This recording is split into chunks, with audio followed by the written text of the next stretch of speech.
వీటిల్లోనే చాలా commercial plot కావచ్చు, ఇవన్నీ అంటే స్థలాల్లో ఆయన కొన్నాడంటే అర్థం చేసుకోవాలి. అతను పొలిటికల్ లెవెల్ తో చాలా వరకు సత్సంబంధాలు కలిగి ఉంటాడు. ఈ పార్టీ కాకపోతే ఆ పార్టీ, ఆ పార్టీ కాకపోతే ఈ పార్టీ అన్నట్టుగా తనకు సత్సంబంధాలు, స్నేహితులు, మిత్రులు అందరూ కూడా ఉన్నటువంటి పరిస్థితి కనిపిస్తుంది. బీఆర్ఎస్ పార్టీలో శత్రువులు ఎంతమంది ఉన్నారు, మిత్రులు ఎంతమంది, కాంగ్రెస్ లో శత్రువులు ఎంతమంది, మిత్రులు ఎంతమంది, మీడియాలో శత్రులు ఎంతమంది, మిత్రులు ఎంతమంది అనేటట్టుగా తన ఒక సామ్రాజ్యం అయితే నిలవగలుచుకున్నటువంటి పరిస్థితి కనిపిస్తుంది.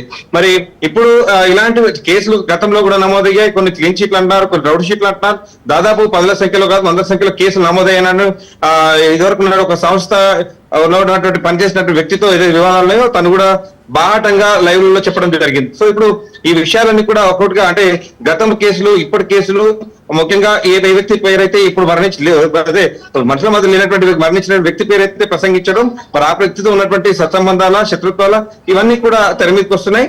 ఆ పార్టీతో ఉన్నటువంటి అనుబంధం గతంలో అతనికి ఎంత ఉండేది, ఆ పార్టీతో ఇతనికి ఏమైనా ఇబ్బంది కలిగించాడా, అంతకు అంత పేరు ఏదన్నా తెర మీద తీసుకొచ్చారా, ఇవన్నీ కూడా చర్చ ఇంకా జరుగుతూనే ఉన్నాయి.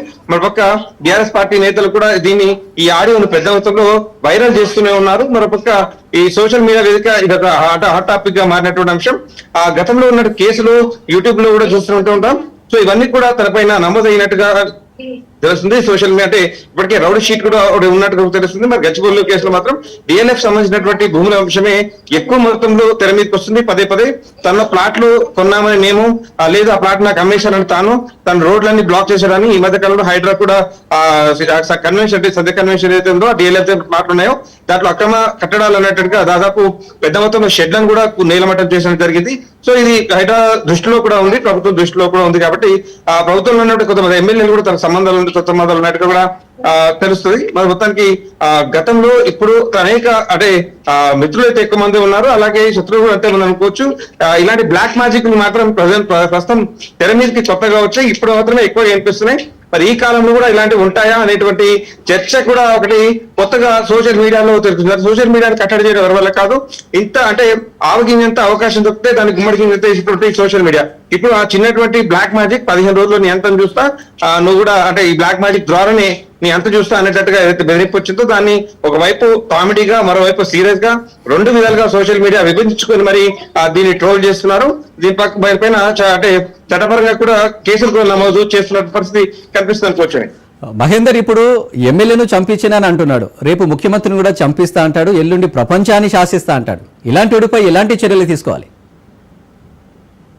అంటే ఖచ్చితంగా తను ఏదైతే ఈ బ్లాక్ మ్యాజిక్ అంశం ఏదైతే ఉందో నిజంగా మరి ఇది కూడా వర్తిస్తే అసలు అంటే రాజకీయాలు అనేవి ఉండవు, అసలు ఈ ప్రపంచ యుద్ధాలు కూడా ఆపాల్సిన అవసరం ఉంటుంది. అంటే ఇలాంటి బ్లాక్ మ్యాజిక్ నిజంగా పనిచేస్తే ఇప్పుడు ఉన్నటువంటి వరల్డ్ లో జరుగుతున్నటువంటి యుద్ధాలు, ఇరాన్ కావచ్చు, పాలస్తీన్ ఇజ్రాయెల్ కావచ్చు, పాకిస్తాన్ అమెరికా అంటే ఏదో భారత్ కావచ్చు, ఇలాంటి యుద్ధాలు కూడా ఆపేయచ్చు. ఆయా దేశాలు, శత్రు దేశాలటువంటి ఆర్మీని కావచ్చు, ఆ సైనిక అధికారులు అందరినీ కుప్పకూర్చు. అంటే ఇలాంటివి కేవలం కొందరు ఉనికి కోసం ప్రార్థిస్తారు, కొంతమంది ఇలా భయపడ్డానికి చేస్తుంటారు, కొంతమంది విచక్షణ కోల్పోయి మాట్లాడుతున్నటువంటి పరిస్థితి కనిపిస్తుంది.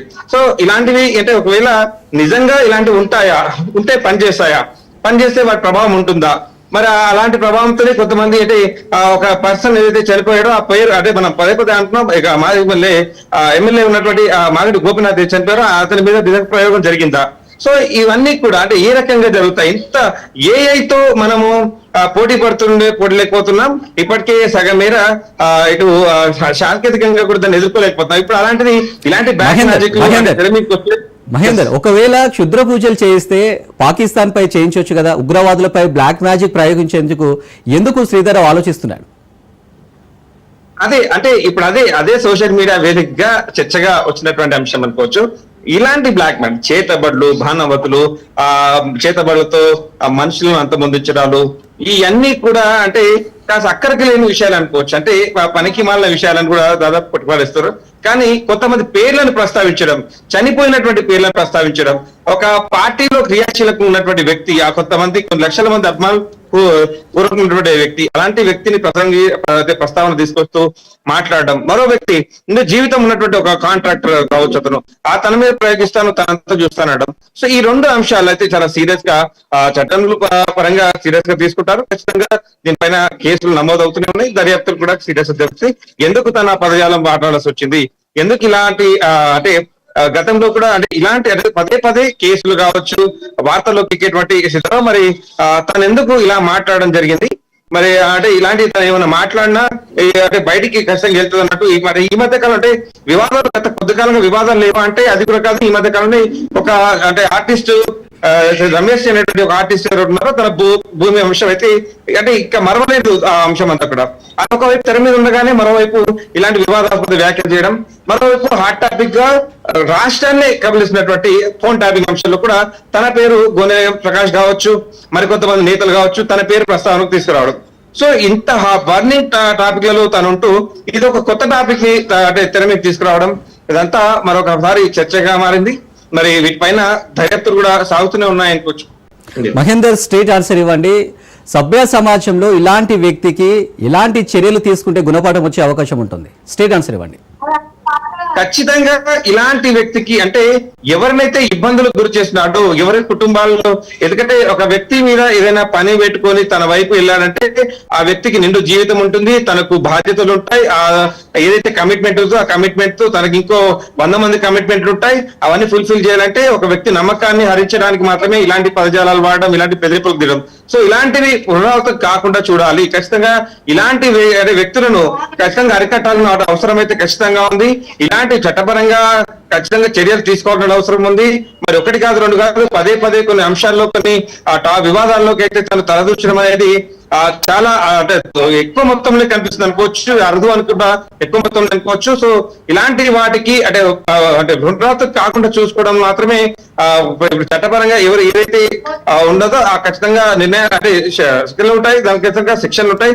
ఆ వాటి పరంగా అయితే ఇలాంటివి అరికట్టాలని అవసరం అయితే ఖచ్చితంగా ఉంది.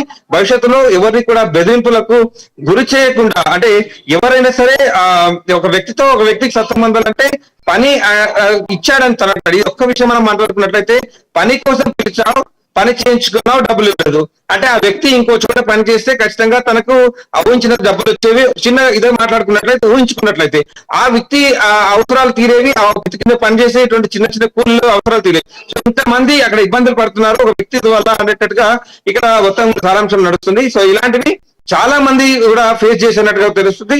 ఖచ్చితంగా వీటిని అరికట్టాల్సిన అవసరం అయితే ఖచ్చితంగా ఉంది. సో వీటిపైన గత ప్రభుత్వంలో అయితే ఇలా నడిచిపోయి పోయింది. మరి ప్రభుత్వంలో కాస్త అంటే సీరియస్ గా ఉంటుంది ఇలాంటి వ్యక్తుల పైన అన్నట్టుగా తెలియదు. మరి చూడాలి ఎలాంటి చర్యలు తీసుకుంటారు, ఎలాంటి నిర్ణయాలు తీసుకుంటారు.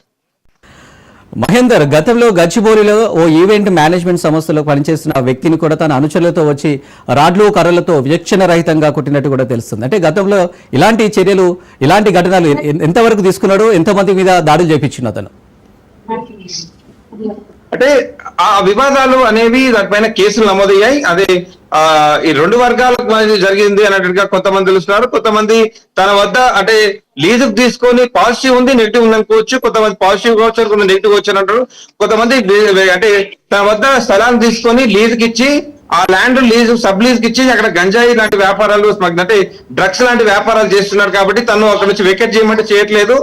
అందుకు పదే పదే అడిగినా కూడా అంటే వెళ్ళట్లేదు అనేటట్టుగా మరి చివరి అవకాశంగా దాడులు చేయించామన్నట్టుగా శ్రీధర్రావు ప్రెస్ మీట్ పెట్టి చెప్పడం జరిగింది. కానీ ఆ స్థలానికి నేను ఎక్కువగా లీజ్ ఇచ్చాను అంటే లీజ్ టైం అయిపోకముందు నన్ను పంపించేస్తున్నాను